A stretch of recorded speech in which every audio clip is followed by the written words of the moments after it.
Thursday night. Quiet streets. The kind of night every driver loves. No loud bars spilling into the road. Fewer drunk passengers. Minimal traffic. I got a ping from an apartment complex just 2 miles away. Name, Daniel. Nothing unusual. Nothing that stood out. Just another ride, another face, another name. I pulled up to the main entrance. The doors of my car clicked as I unlocked them. And there he was. Mid-20s, average build. Dark jacket. Jeans. Phone in hand. Standing with a posture that suggested he was waiting for someone. Ordinary. Harmless. Safe. I asked, as I always did. Daniel? He glanced up, briefly, and replied. Yeah. He opened the back door, settled in, clicked his seatbelt into place. Ride started. Smooth. Quiet. Routine. For the first 4 minutes, nothing happened. The world outside moved in muted colors. Streetlights cast long, shifting rectangles across the dashboard. His eyes, briefly flicking to the window, caught the reflections of passing headlights. I thought about traffic, about gas mileage, about the next ride request. Ordinary thoughts. Ordinary night. Then my phone buzzed. I looked down automatically. Expecting a traffic alert, maybe a notification from the app. A message from the rider. Where are you? I froze, just a fraction. My eyes flicked up at the rearview mirror. He was there, behind me. Calm. Looking out the window. Not a hint of panic or urgency. I checked the name. Daniel. Same trip. Ride in progress. I typed back, on the way. About 10 minutes out. Almost immediately, another message. I'm still waiting. You're not here. The quiet in the car shifted. It was heavy. Dense. I could feel the air press against me. The normal hum of the engine sounded louder. The low buzz of the streetlights flickered in rhythm with my heartbeat. Hey, I said, my voice calm, careful, trying to ground myself. Just to confirm, you're Daniel, right? He nodded. Smooth. Casual. Too casual. Another message blinked on my phone. That's not me. I didn't get in your car. Time slowed. The light turned green, but I didn't move. I pulled into a well-lit side street. Paused. Adjusted my seat, leaned slightly, trying to make sense of it. Something's wrong, I said, quietly. The app says I picked you up, but I'm getting messages saying otherwise. He didn't flinch. He leaned back, shrugged. Completely at ease. Yeah. I know, he said. The words settled into the car like ice water. What do you mean you know? I asked. I'm not Daniel, he said. And just like that, the ordinary night disappeared. Every sound became sharp. Tires on asphalt. Distant traffic. My breathing. The faint click of the turn signal. Even the small vibrations through the seat felt amplified, like the city itself was watching. Then why did you say yes when I asked your name? He smiled slightly. You asked if I was Daniel. You didn't ask if I was the Daniel who ordered the ride. The realization hit me. He got into my car on purpose. Not by accident. Not as a prank. Purposefully. I ended the ride. You need to get out, I said. He didn't move. Not immediately. He just stared out the window, slow, deliberate, like he was memorizing the street, the buildings, the houses, every shadow and parked car. Do you always stop like this when something unexpected happens? He asked. I said nothing. You checked your mirrors 3 times, he continued. You tap your thumb when you're thinking. My thumb froze on the wheel. I realized then, this wasn't just unusual. This wasn't a passenger testing the app. He was measuring me. Watching my reactions. Waiting to see what I would do. "I'm asking you one last time," I said, voice firmer now. "Please get out of the car." He tilted his head. "You're going to report me, right?" "Yes," I said. "That's fine. I won't be using this account again." He finally opened the door. But one foot lingered inside. Not in hesitation, but in calculated control, like he wanted to see how I'd react. "Can I ask you something before I go?" he said. "No," I said. He smiled anyway. "Do you always drive alone this late?" I didn't respond. Then he stepped out, leaned back just enough toward the window. "You should be more careful who you confirm." And he was gone. I locked the doors instantly. Drove off without looking back. That ride should have been the strangest thing I ever experienced. It wasn't. Because the next night, just after midnight, the city sent someone else. It was Friday. Just past midnight. Downtown. The streets still held the faint pulse of life, bars spilling light into the sidewalks, occasional laughter echoing faintly, neon flickering over parked cars. A request came in. Name, Marcus. 5-star rating. Account looked old, legitimate. Everything about it screamed normal. I pulled up. He was already outside, pacing near the curb. Not casual pacing, sharp, deliberate, like he was rehearsing movements he had done countless times before. He got in the car quickly. Shut the door with a bit more force than necessary. Leaned forward, elbows on his knees, eyes fixed on the dashboard. Not looking at me. Not greeting me. Just, studying. "Marcus?" I asked. "Yeah," he said, voice low, controlled. The car pulled away from the curb. We hadn't gone a block before he spoke again. "Hey," he said. "I need to add a stop." "You'll have to add it in the app," I replied. He let out a long sigh, almost audible over the hum of the engine. "Just pull over at the gas station up ahead." "I'll be quick," he said. I shook my head. I can't do stops unless they're added before the ride starts. Silence fell. It wasn't the normal quiet of a city street at night. It was a deliberate silence, heavy, almost oppressive. I could feel his gaze on the back of my head through the rearview mirror. "That's not how other drivers do it," he said finally, almost a challenge. "I'm just following the rules," I said. Another pause. "Then, I'll tip you." Still, I said no. Rules had to be followed. The ride had to stay within the app. He exhaled through his nose, a short, sharp sound. "Fine." The stop was added. At the gas station, he got out, disappeared inside for less than a minute. He returned holding a small paper bag. Didn't open it. Just tucked it under his jacket.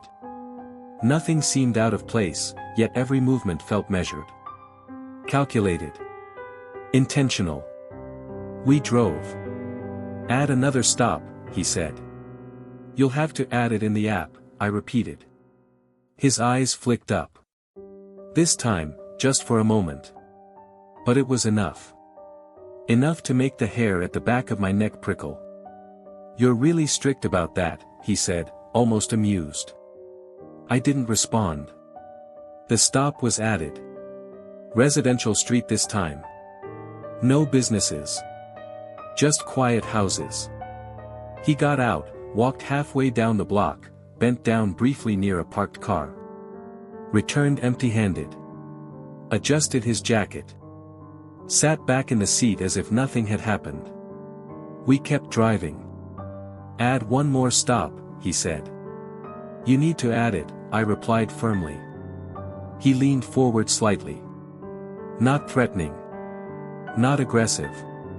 Just enough to shorten the distance between us. Enough to remind me he could reach me if he wanted. "You know, you're making this harder than it needs to be," he said softly. "I'm following the process," I said. Tap. Tap. Something lightly touched the back of my seat. "I've had a long night," he said. "I don't have patience for stubborn drivers." My eyes flicked to the rearview mirror. His right hand rested in his pocket. Still. Unmoving. Waiting. Watching. "If you don't add the stop," I said, voice steady, "I'll end the ride at the original destination." A long, tense silence.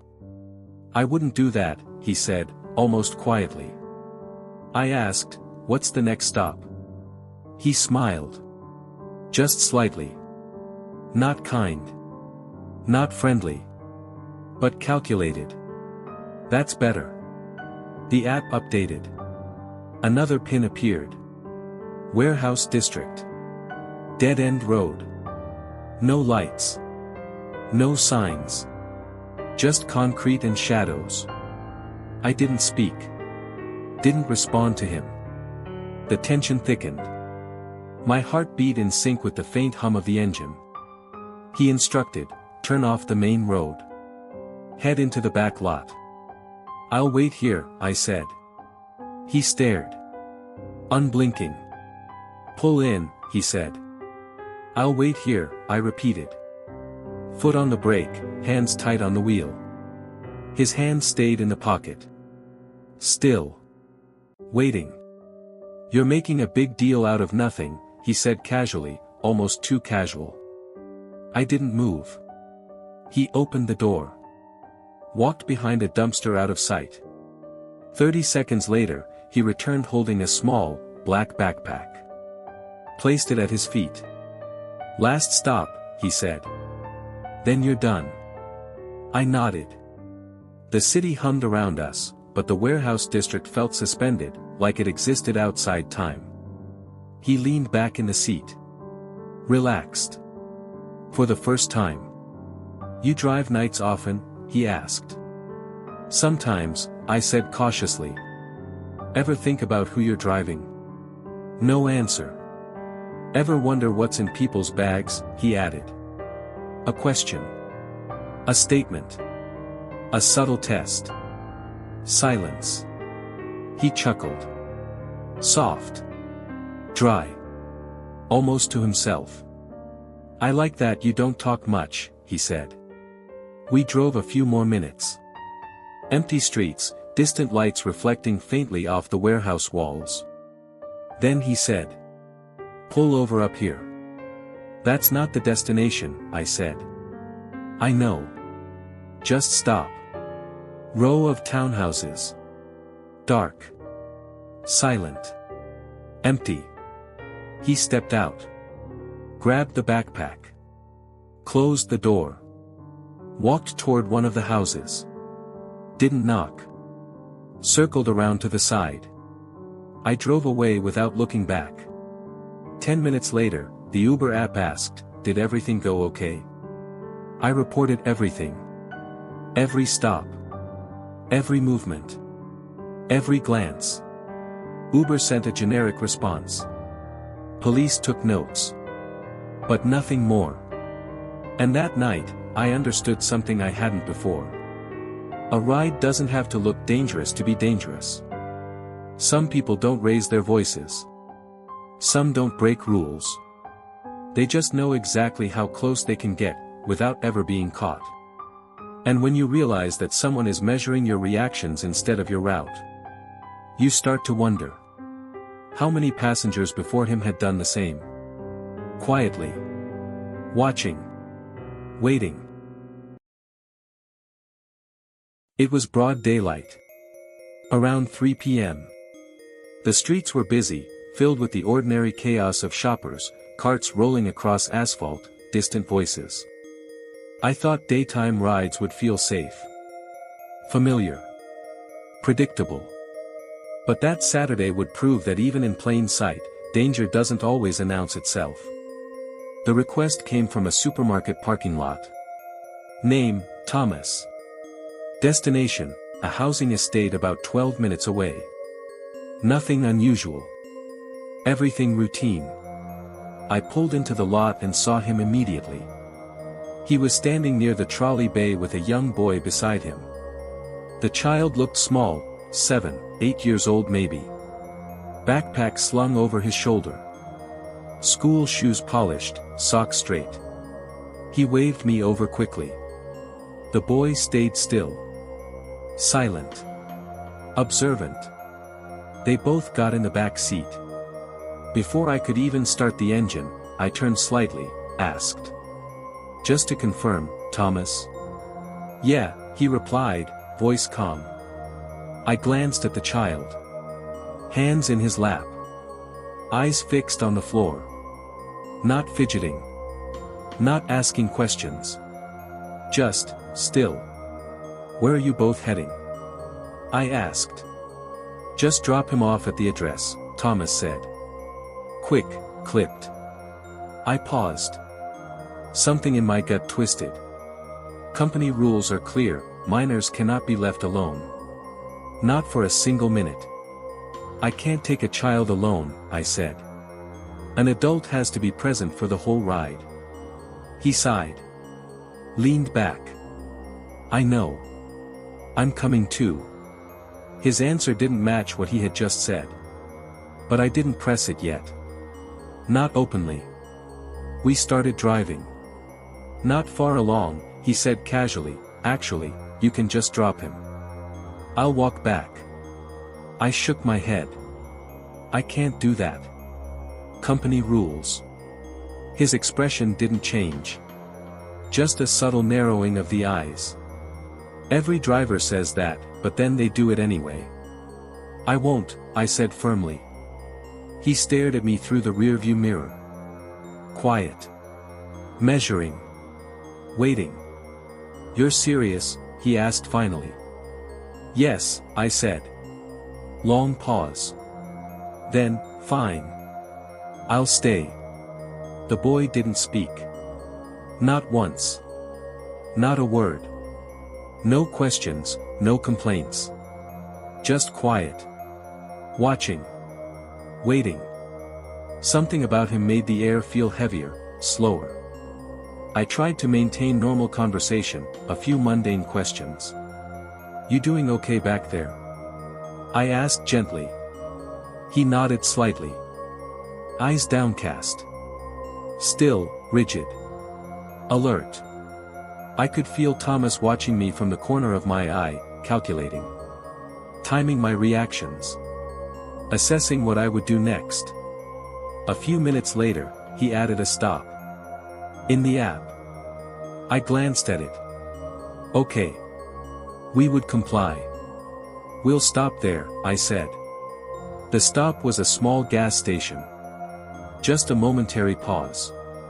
He got out, walked toward the shop. Didn't speak to the child. Didn't reassure him. Just left. I kept my eyes on him as he disappeared inside. 1 minute. 2 minutes. The boy remained in the seat. Motionless. Silent. Eyes wide. Breathing shallow. I leaned slightly forward. "Hey, your uncle will be right back," I said gently. The boy didn't respond. I glanced toward the shop. I could see people inside, browsing aisles, but not Thomas. Not a single sign of him. A quiet panic began to creep in. Not full-blown terror yet. But the kind that twists in your chest and demands attention. I stepped outside, called to him. Nothing. I humped lightly once. Nothing. I walked along the front of the shop. Scanned the aisles. Nothing. Then it clicked. The far exit of the parking lot led to a side street. No cameras. No witnesses. He hadn't forgotten the boy. He hadn't left him by accident. He had planned it. I rushed back to the car. The child's small sobs began, soft, quiet, barely audible, but unmistakable. "It's okay," I said, voice calm but firm. "You're safe. I'm here." I locked the doors. Called the police immediately. While waiting, I contacted Uber support. Explained everything. Told them the stops, the instructions, the unusual behavior. Minutes later, 2 officers arrived. Calm, professional. Focused. They spoke to the child first. Then to me. Every question precise. Every detail noted. I recounted the ride, step by step. The initial refusal to follow rules. The stop at the gas station. The calculated way he left the child for even a moment. The way he had tested me. It became clear what could have happened if I had ignored the rules. If I had agreed to drop the child off alone. A stranger could have taken him. Gone unnoticed. Gone forever. The officers nodded. They wrote their notes. Took statements. But there was no immediate arrest. Just the acknowledgement that rules exist because people test them. Every day. And sometimes, the consequences are catastrophic. I stopped driving children completely. Never again. And that day, I understood fully, the danger doesn't always shout. It doesn't always move fast. Sometimes, it waits. Calm. Observant. Just beyond what you can see. Measuring. Watching. Testing.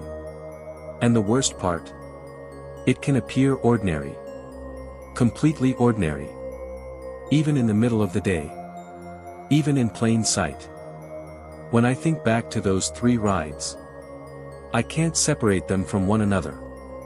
They're not just stories. They're lessons in quiet danger. I used to believe danger was loud. Obvious. The kind of thing that raised your heart rate instantly, that made your hands shake, that forced you to run. I was wrong. Because danger can also be subtle. Measured. Precise. Patient. Daniel. Marcus. Thomas. Each one looked normal. Ordinary. Harmless. Even polite at times. And yet, every one of them forced me to confront a truth I hadn't considered before: the threat isn't always what you see. It's often what you don't see. Daniel got in my car, calm, collected, pretending to be someone else. He didn't yell. He didn't threaten. He just watched me. Every glance, every slight twitch of my hand, every subtle movement. He tested my awareness, measured my reactions. By the time I realized what was happening, the tension had already settled into my chest like a stone. Marcus pushed it further. Multiple stops. Small movements. Glances through the mirror. A hand in his pocket that didn't move, but spoke volumes. He knew how to operate in that gray area, close enough to unsettle me, far enough to stay within the law. Every time I thought I was in control, he reminded me I wasn't. Not entirely. And Thomas. That ride during the day. The boy, silent, alert. The calculated ease of leaving him alone for even a moment. I realized that the world can harbor threats even when the sun is high, when the streets are full, when everyone assumes they are safe. Sometimes danger doesn't announce itself with chaos. Sometimes it hides in routine. In expectation. In trust. Driving at night used to feel like a job. Simple, quiet, manageable. Now, every red light, every rearview glance, every movement in the back seat carries weight. Because I've learned that some people don't need to raise their voices to be dangerous. They just need to know the rules, and know how far they can push them without being caught. I stopped driving at night not because I was afraid. Not because of adrenaline or panic. I stopped because I understood. I understood how fragile the illusion of safety can be. How easily a normal ride can become a test. And how many ordinary-looking people you might have driven past, quietly watching, quietly learning. The takeaway isn't simple. It isn't a checklist. It's this. Trust your instincts. Respect the rules. Observe closely. And remember that danger often wears a face you would never suspect.